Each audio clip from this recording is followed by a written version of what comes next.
Tonight, we are learning more about a fatal shooting in Asheville on Friday. One person was killed and another left in critical condition. Now, as News 13's Hannah McKenzie reports, the names of the victims have been released. Both victims were taken here to Mission Hospital. We're told Donald Harrison is now in stable condition, but Brittney Gamez-Farjat died from her injuries. A shooting Friday on the 100th block of South French Broad Avenue near Aston Park Tower, leaving one person dead, another injured. According to APD, 30-year-old Donald Harrison now in stable condition at Mission Hospital. 20-year-old Brittney Gamez-Farjat died. Her death marking Asheville's 10th homicide for 2022. A memorial now sits where she was shot. I don't want to look because it made me cry.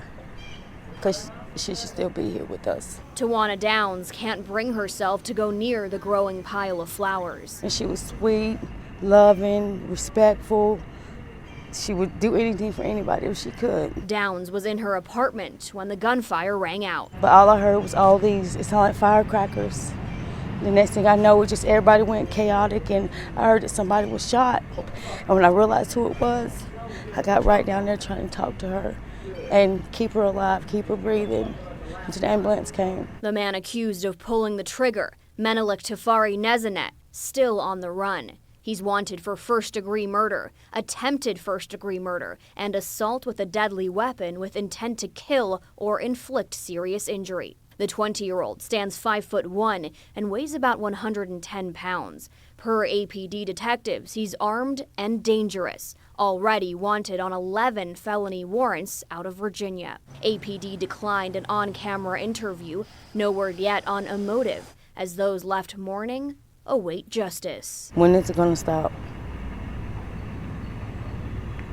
When is it going to stop? Not only is this the 10th homicide of the year within city limits, it's also the second deadly shooting within a week. If you know where Nezanet is, you're asked to contact the Asheville Police Department.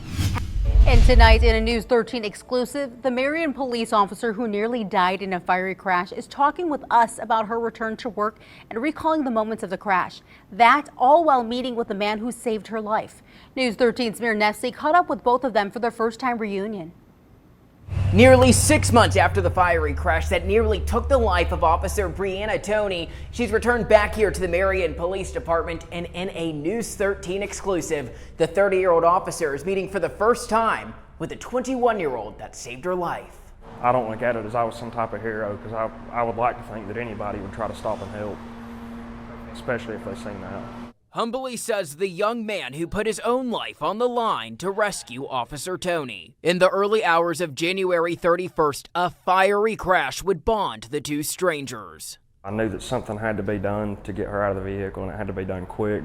Officer Toney tells News 13 she had just left her house when she saw headlights heading towards her seconds before being hit head-on. According to the North Carolina State Highway Patrol, this white truck crossed the center lines. All I saw was just black, and a few minutes later, it was filled with smoke. I remember it perfectly.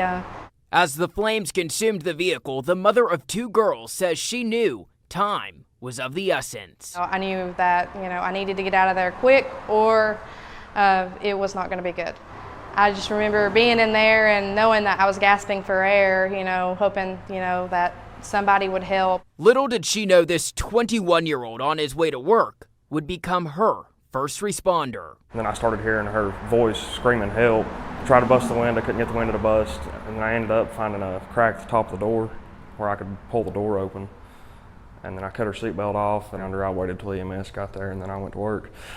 Officer Toney would spend a week in the hospital after that initial crash, and another week due to complications, followed by 5 months of recovery. It feels good just to be walking around and back to the department and seeing, physical changes. Earlier this month, on July 7th, Officer Toney returning to light duty as she continues to recover. I'm glad to see that she's walking up, moving, doing good on her own. With Self being recognized with a life-saving award from the department on June 21st. He's somebody that I'll always cherish. The pair meeting on Saturday for the first time since that fiery January morning. It feels nice to finally, meet the person that helped me in a time of need. Officer Tony says it's unclear when she'll return to full duty, but hopes for a speedy recovery and remains thankful for this connection she now has with the man who saved her life.